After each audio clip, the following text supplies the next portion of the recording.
ஸ்தோத்திரிக்கின்றேன். 9வது வருஷம் 2009வது வருஷம் 5ஆம் தேதி ஆகஸ்ட் மாதம் 8ஆம் தேதி நமது தலைவர் அர்லாந்து அவர்கள் தன்னுடைய பதவியை ராஜினாமா செய்தார். ஒரு சிறிய மனக்கசப்பு நிமித்தமாக அந்த பதவியை ராஜினாமா செய்தார். அதன் பிறகு 7ஆம் தேதி 9வது மாதம் 9வது வருடம் 2009 வருடம் அவருடைய இல்லத்திலே ஒரு அவசர ஆலோசனை கூடி இந்த ஐக்கியத்தை தலைமை வகிக்கிறதற்கு இன்னும் வேறு நபர் உருவாகலை. அதனால் நீங்கள் தான் இருந்து இந்த ஐக்கியத்தை நடத்தி தர வேண்டும் என்று சொல்லி அவரிடத்தில் இருக்கிற நிர்வாகிகள் எல்லாம் சேர்ந்து அவரிடத்தில் பேசியது நிமித்தமாக அவர் ஒரு 10-15 கண்டிஷன் வச்சார். இந்த கண்டிஷனுக்கெல்லாம் ஒத்து வந்தீங்கன்னா நான் தலைவராக கண்டினியூ செய்வேன், இல்லைன்னா நான் இருக்க மாட்டேன். இந்த ஃப்ரைடே ப்ரேயர் நடத்துவது, மருத்துவமனை ஊழியம் செய்வது, சந்தா வசூலிப்பது, ஆண்டு விழா நடத்துவது, ஒரு மீட்டிங் நடந்தால் எல்லாரும் கலந்து கொள்வது, இப்படி பல காரியங்களை அவர் முன்வைத்தார். நாங்கள் எல்லோரும் ஒற்றுக்கொண்டு நீங்கள் தான் இந்த தலைமை பகுதி வகிக்க வேண்டும் என்று சொல்லி அவரை நாங்கள் கட்டாயப்படுத்தி வைத்தோம். அதன் பிறகு அவர் தொடர்ந்து இந்த தலைமை பகுதியை வகித்துக் கொண்டிருக்கின்றார்கள். 22/8 மாதத்தில் செயலாளராக இருந்த ஆல்பி ஜோசப் அவர்கள் தனது பதவியை ராஜினாமா செய்தார்கள். அவர் ஆலயத்தில் பணி நிமித்தமாக இந்த பணியை என்னால் முழுவதுமாக செய்ய முடியல என்ற நிமித்தமாக அவர் ராஜினாமா செய்தார். அந்த செயலாளர் பதவியை ஏகமதனாக சகோதரர் அனுப்புமார் அவர்களை அந்த குழு கூடி நியமிக்கப்பட்டார்கள் பொதுச் செயலாளராக. ஒவ்வொரு வாரமும் வெள்ளிக்கிழமை நம்முடைய ஐக்கியத்தின் சார்பாக நம்முடைய கம்பெனிக்கு எதிரில் இருக்கிற சிஎஸ்ஐ ஆலயத்தில் 3 மணிலிருந்து 4 மணி வரைக்கும் பிரேயர் நடக்கிறது. பிரேயரு இந்த 18 ஆண்டுகளாக ஆரம்பிக்கப்பட்டு நிர்வாகத்தில் இருக்கிறவர்களுடைய பெரிய மன உளைச்சலை என்னவென்றால் இந்த ஃப்ரைடே பிரேயர் தான். ஏன்னா எல்லாருமே வெளியிலிருந்து வர்றதுனால அந்த நாட்களில் கூடுகிற கூட்டம் மிக மிக குறைவாக இருக்கிறது. அதனால என்ன முடிவு பண்ணோம்னா ஒரு 2 நபரை நியமித்தோம். ஒரு வாரம் இவர் தான் இந்த பிரேயரை பொறுப்படுத்திக்கணும், இன்னொரு வாரம் இன்னொருத்தர் என்று சொல்லி ஒரு வாரம் சகோதரர் விஜய் அற்புதராஜையும் இன்னொரு வாரம் சகோதரர் இளங்கோ அவர்களையும் நாங்கள் ஒழுங்கு செய்து இந்த வெள்ளிக்கிழமை பிரேயரை இவர்கள் தான் பொறுப்பெடுத்து நடத்த வேண்டும் என்று சொல்லி ஓரளவுக்கு கூட்டங்கள் வருகிறது. ஒரு நேரம் நல்லா உயர்ந்திருக்கும், ஒரு நேரம் இதுவாக இருக்கும். 3 மாதத்துக்கு ஒரு முறை வெளியிலிருந்து ஒரு சிறப்பான அழைப்பாளரை பேச்சாளரை கொண்டு வந்து நம்முடைய ஃபெலோஷிப்பில் இருக்கிற உறுப்பினர்களை பலப்படுத்த வேண்டும், நன்றாக செய்தி கேட்க வேண்டும் என்று சொல்லி தீர்மானித்ததில் இந்த பணியை வெகு சிறப்பாக செய்த சகோதரர் அற்புதராஜ் அவர்களுக்கு மறுபடியும் ஒரு முறை நன்றி சொல்ல நான் கடமைப்பட்டிருக்கின்றேன். அவர் கிட்டத்தட்ட ஒரு 3-4 நபர்களை அழைத்து கொண்டு வந்து நம்முடைய ஃபெலோஷிப்புக்கு அந்த செய்தியை வழங்கியிருக்கின்றார். மிகுந்த ஆசீர்வாதமாக அமைந்தது. இந்த நம்ம அமைப்பினுடைய முக்கிய காரியம் என்னவென்றால் ரிட்டையர்மெண்ட் டைம்ல ரிட்டையர்மெண்ட் ஃபங்க்ஷன் என்று சொல்லி ஒன்று நடத்துகின்றோம். நம்முடைய உறுப்பினர்கள் தன்னுடைய பணி காலத்தை முடிந்து அவர்கள் கடந்து போகிற வேலையில நான் பேசுறதை விட அங்க பேசுறது எல்லாருக்கும் இன்ட்ரெஸ்டிங்கா இருக்க மாதிரி இருக்கு.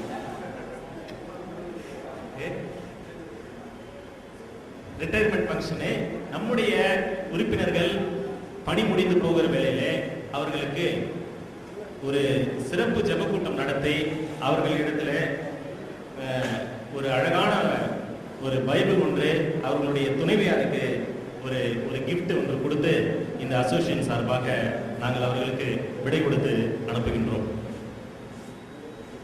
2 ஆண்டுகளுக்கு ஒரு முறை ஆண்டு விழா நடத்தப்படுகிறது. இந்த 2 ஆண்டுகளுக்கு இப்போ தலைவர் கூட சொன்னாங்க 2.5 ஆண்டு ஆயிடுச்சுன்னு சொல்லி. நாங்களும் ஒவ்வொரு தடவையும் ஆண்டு விழால தேதியை மாற்றி செஞ்சுட்டு இருக்கோம். முடிவு பண்ணி நடத்தணும். இந்த மே 1 ஞாயிற்றுக்கிழமை வந்ததுனால நிறைய பேருக்கு இந்த நாளிலே கொஞ்சம் ஆண்டு விழா நமது நடைபெறும் என்பதை உங்கள் மத்தியிலே சொல்ல கடமைப்பட்டிருக்கின்றேன். இந்த ஆண்டு விழா வர சந்தா எவ்வளோன்னு பார்த்தீங்கன்னா 150 மெம்பர் இருக்கும். பிறகு பார்த்தீங்கன்னா கிறிஸ்மஸ் கிரீட்டிங்கு, வெட்டிங் வாழ்த்துதல், அதன் பிறகு யாராவது திருமணம்னா அவர்களுக்கு கிஃப்ட்டு, ரிட்டைர்மெண்ட் கிஃப்ட்டு. எப்படி இந்த அசோசியேஷனை நடத்த முடியும்? எல்லா காரியங்களையும் செய்ய வேண்டும் என்று சொல்லி அவர்களை உற்சாகப்படுத்த நான் கேட்டுக்கொள்கின்றேன். அடுத்தது வெளியே அந்த திருச்சபைக்கு மறுபடியுமாக நன்றி சொல்ல கடமைப்பட்டிருக்கின்றோம். எந்த டைம்ல நம்ம வந்து கேட்டாலும் அந்த ஆலயத்தை திறந்து கொடுத்து நம்முடைய அந்த ஆராதனை நடத்துவதற்கு நமக்கு நேரத்திலையும் அவர்களுக்கு கிறிஸ்துமஸ் வாழ்த்துதலை நம்முடைய அமைப்பின் சார்பாக அனுப்பி கொண்டிருக்கின்றோம். ஒரு சிலர் உடனே கை தூக்கி எனக்கு வரல அப்படின்னு சொல்லலாம். உங்களுக்கு அட்ரஸ் சேஞ்ச் ஆயிருக்கும், கொடுத்துருக்க மாட்டீங்க. இதெல்லாம் உங்களுடைய தவறு. நான் வீடு மாறினேன் என்றால் உடனே நம்முடைய ஆசிரியர்கிட்ட நீங்கள் ஒரு அட்ரஸ் கொடுத்தீங்கன்னா அவங்க உடனே அந்த ஃபைலில் எழுதுவாங்க. தயவுசெய்து வரவில்லை என்றால் அடுத்தது வருவோம், உங்களுடைய அட்ரஸ் நீங்கள் கேட்டுக்கொடுங்க. இந்த பணியை வெகு சிறப்பாக செய்த சகோதரர் செல்வர் அவர்களுக்கு நான் நன்றியை சொல்ல கடமைப்பட்டிருக்கிறேன். அடுத்தது திருமண வாழ்த்துதல் அட்டை. இதை ஒவ்வொரு வருடமும் அனுப்பி கொண்டிருக்கின்றோம். இது ஒரு பெரிய சிரமமான வேலை. ஒவ்வொரு உறுப்பினர்களிடத்திலையும் உங்களுடைய திருமண மனைவி பேரை சொல்லிடுறாங்க, திருமண தேதியை கேட்டா அப்படின்றாங்க. ஒரு சிலர் உடனே சொல்றாங்க நான் கேட்டு வந்து சொல்றேன்றாங்க, ஒரு சிலர் கேட்டு வந்து சொல்லக்கூட இல்லை. நாங்க என்ன செய்ய முடியும் சொல்லுங்க? கிடைச்ச தேதி வரைக்கும் அவங்களுடைய மனைவி பேரை எல்லாரையும் வைத்து திருமண வாழ்த்துக்களை நாங்கள் அனுப்பி கொண்டிருக்கின்றோம். இந்த பணியை தலைவர் அவர்கள் வெகு சிறப்பாக செய்து கொண்டிருக்கிறார்கள். எங்களுடைய பணி இன்னும் அதிகமாக நடைபெற உங்களுடைய ஜெபத்தில் எங்களை தாங்குங்கள். உங்களுடைய கணவன்மார்களை இந்த ஐக்கியத்தோடு ஐக்கியப்பட வேண்டும் என்று சொல்லி அவர்களுக்கு நீங்கள் உற்சாகத்தை ஏற்படுத்த வேண்டும் என்று சொல்லி இந்த உரையை முடிக்கின்றேன். நன்றி, வணக்கம். மிக விளக்கமாக ஆண்டரிக்க வாசித்த சகோதரர் அனுப்குமார் அவர்களுக்கு நன்றி. ஒரு நிர்வாகம் என்பது பொருளாதாரம் அவசியம். பொருளாதாரம் இல்லையே நிர்வாகம் நடத்துவது மிக சிரமம். அந்த பொருளாதாரத்தை வழிநடத்துபவர் நம்முடைய பொருளாளர் சகோதரர் ஜே அந்தோணி செல்வராஜ் அவர்கள் கடந்த 2.5 வருடத்துடைய வரவு செலவு கணக்குகளை நமது முன் சமர்ப்பிப்பார்கள்.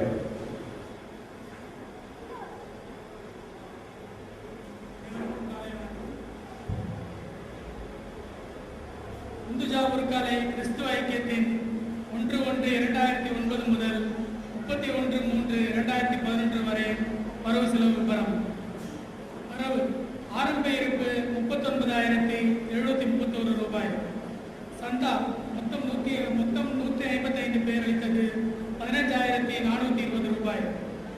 வெள்ளிக்கிழமை ஆராதனை மற்றும் கடந்த 16ஆம் ஆண்டு விழா கிறிஸ்துமஸ் காணிக்கைகளில் 2,847 ரூபாய். ஏலச்சீட்டு மூலம் வரவு 50,000 ரூபாய். ஏலச்சீட்டு அன்பளிப்பு வரவு 23,395 ரூபாய். ஏலச்சீட்டு கழிவு வரவு 4,700 ரூபாய். ஏலச்சீட்டு கமிஷன் வரவு 21,000 ரூபாய். ஐக்கிய வளர்ச்சிக்கு சிலர் கொடுத்த நன்கொடை 1000 ரூபாய். எண்ணூரில் உள்ள சேரிட்டிக்கு உதவிய வகையில் அன்பளிப்பு 6,325 ரூபாய். வங்கியில் உள்ள பணத்தின் மூலம் வட்டி வரவு 112 ரூபாய். பண்டு மூலம் வரவு 5,425 ரூபாய். இப்பொழுது வாசிக்கப்பட்ட வரவு செலவு கணக்குகளில் ஏதேனும் சந்தேகம் இருந்தால் கேட்டால் உடனே பொருளாளர் பதிலளிக்க தயாராக இருக்கின்றார். சந்தேகம் இருந்தால் எழுந்து கேள்வி கேட்கலாம். நன்றி. இப்பொழுது இசைக்குழுவினர் பாடல்.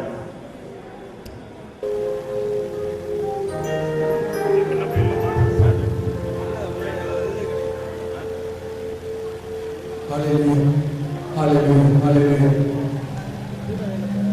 hallelujah, Sotram, Sotram, hallelujah, hallelujah. பாடலின் 4வது பாடலை நாம் பாடுவோம். தேவனுக்கே மகிமை, தெய்வத்திற்கே மகிமை. இந்த பாடலை நாம் உற்சாகத்தோடு பாடுவோம். 4வது பாடல்.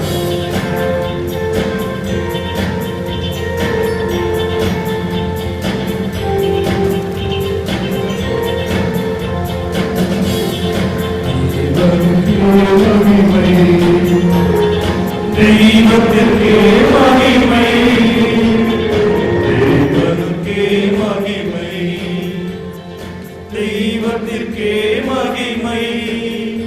என்னை தேடி வந்து மீட்டவரே தினம் உமக்கே மகிமை. என்னை தேடி வந்து மீட்டவரே தினம் உமக்கே மகிமை. ஐயா வாழ்க வாழ்க உம் நாமம் வாழ்க. ஐயா வாழ்க வாழ்க உம் நாமம் வாழ்க. ஐயா வாழ்க வாழ்க உம் நாமம் வாழ்க. ஐயா வாழ்க வாழ்க உம் நாமம் வாழ்க.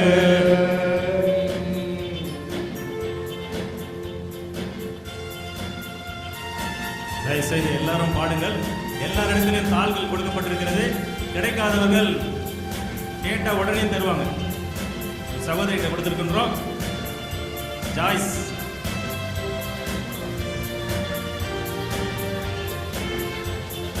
உன்னதத்தில் தேவனுக்கே மகிமை உண்டாகட்டும். உன்னதத்தில் தேவனுக்கே மகிமை உண்டாகட்டும். பூமியிலே சமாதானமும் பிரியமும் உண்டாகட்டும்.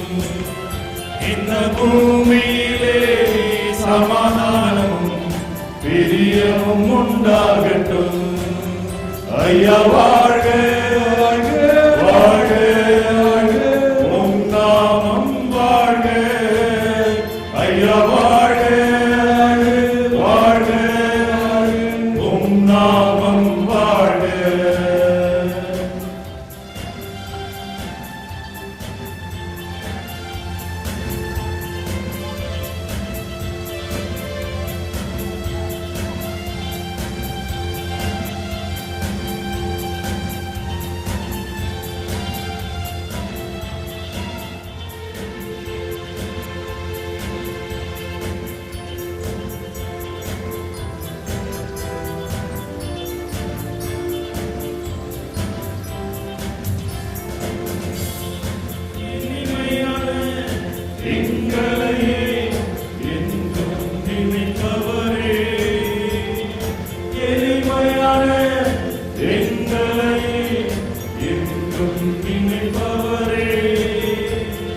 ஒளிமயமே துணையாளரே உள்ளத்தின் ஆறுதலே.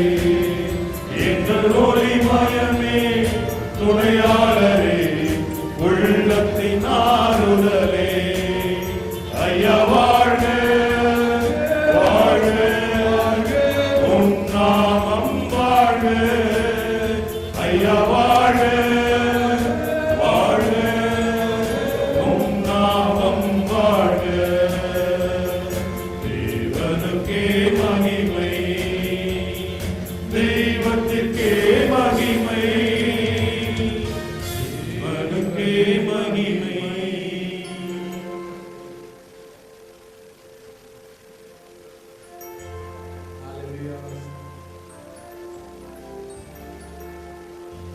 மூன்றாவது பாடலை நாம் பாடுவோம்.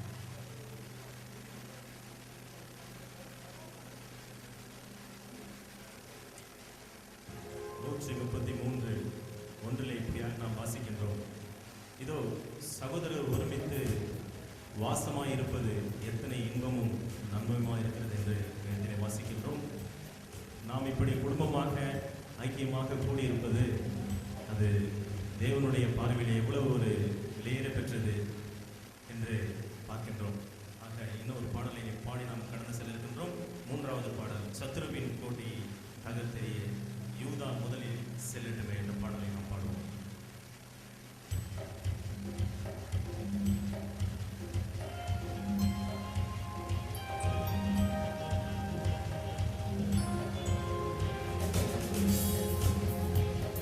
சத்துருவின் கோட்டை தகர்த்தெறிய யூதா முதலில் செல்லட்டுமே. தேசத்தின் தொழில்முறை தெரிய துணிக்கும் வீரர் சத்துருவின் கோட்டையை தகர்த்தெறிய யூதா முதலில் செல்லட்டுமே. நம் தேசத்தின் நுகத்தை துணித்தெறிய துதிக்கும் வீரர் எழும்பட்டுமே. யூதாவின் செங்கோ துதியின் மாலுமே. நம் தேவனின் ராஜ்யம் என்றும் துதியின் ராஜ்யம். யூதாவின் செங்கோ துதியின் மாலுமே. நம் தேவனின் ராஜ்யம் என்றும் துதியின் ராஜ்யம்.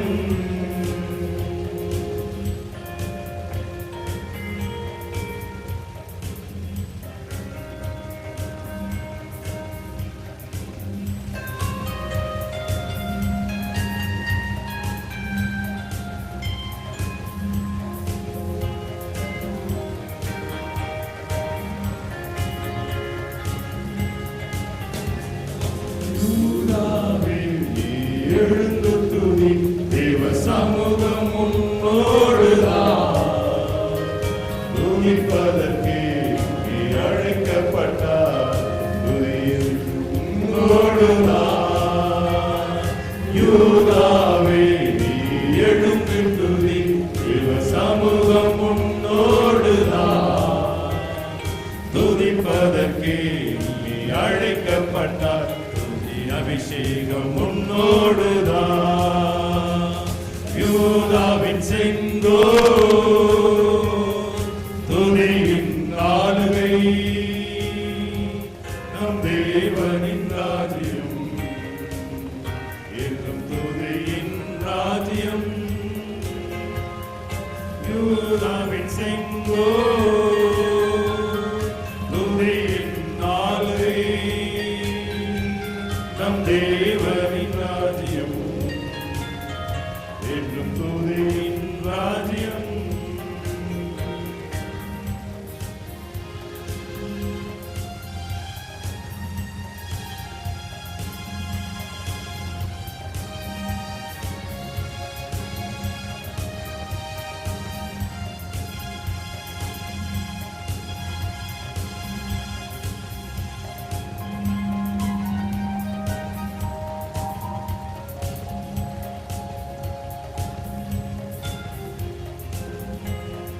சமாதானத்தின் தேவனவர் உன்னை விட்டு நீங்க மாட்டார். ஜாதிகளும் ஜனங்களுமே உன்னிடத்தில் சேர்த்திடுவார். சமாதானத்தின் தேவனவர் உன்னை விட்டு நீங்க மாட்டார். ஜாதிகளும் ஜனங்களுமே உன்னிடத்தில் சேர்த்திடுவார். யூதாவின் செங்கோ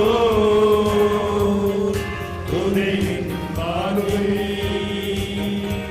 நம் தேவனின் ராஜ்யம் என்றும் துதியின் ராஜ்யம். யூதாவின் செங்கோ துதியின் ஆளுகை. நம் தேவனின் ராஜ்யம் என்றும் துதியின் ராஜ்யம்.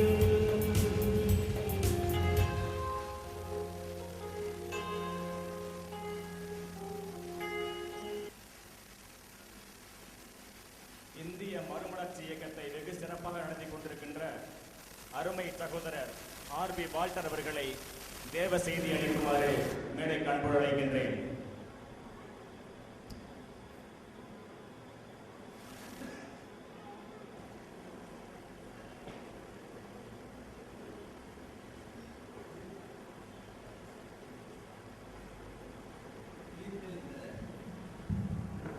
உயிர்த்தெழுந்த கிறிஸ்துவின் நாமத்தில் உங்கள் யாவருக்கும் இந்திய மறுமலர்ச்சி சார்பாகவும் சத்திய முரசு சார்பாகவும் வாழ்த்துக்களையும் வணக்கத்தையும் தெரிவித்துக் கொள்கிறேன்.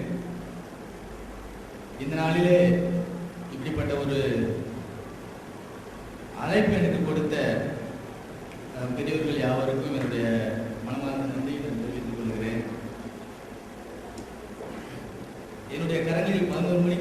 மாதிரி ஒரு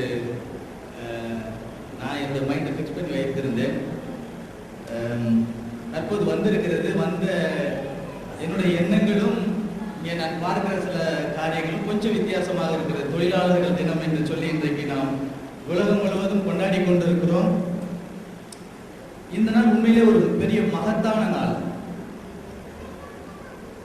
ஒரு மனிதன் மகிழ்ச்சியாக இருப்பதற்கு உழைக்க வேண்டும் என்பது இறைவன் ஒவ்வொரு மனிதனுக்கும் கொடுத்த இயல்பான ஒரு பண்பு. ஆனால் அந்த மனிதன் உழைப்பதையே தன்னுடைய வாழ்க்கையாக கொள்ளுமாறு அவன் வற்புறுத்தப்பட்டான் என்பது மனித குலத்திற்கு மனிதனுக்காக வைத்துக் கொண்ட ஒரு நீதியாக மாறிவிட்டது.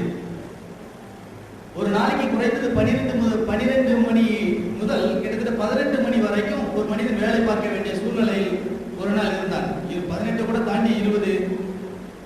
ஒரு மனிதன் ஒட்டுமொத்தமாக இன்னொரு மனிதனுக்கு அடிமையாகி 24 மணி நேரம் கூட ஒர்க் பண்ண சரித்திரங்களும் உண்டு. இதையெல்லாம் போராடி இப்படிப்பட்ட இருண்ட காலங்களிலிருந்து இன்றைக்கு மனிதன் தனக்கென்று வகுத்து கொடுத்திருக்கிறான். அதாவது ஒரு மனிதன் 8 மணி நேரம் வேலை பார்க்க வேண்டும்.